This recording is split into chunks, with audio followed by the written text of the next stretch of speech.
اے انسان، تو اپنے پروردگار کی طرف پہنچنے تک خوب تکلیف اٹھاتا ہے، پھر تو اس سے جا ملے گا۔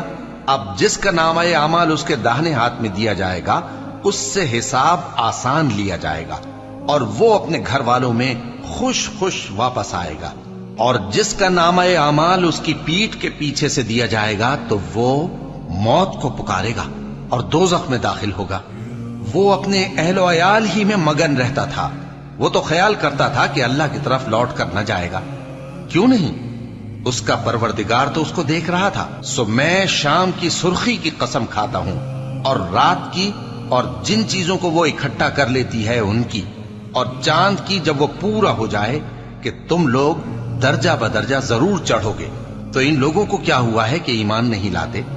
اور جب ان کے سامنے قرآن پڑھا جاتا ہے تو سجدہ نہیں کرتے، بلکہ کافر جھٹلائے جاتے ہیں۔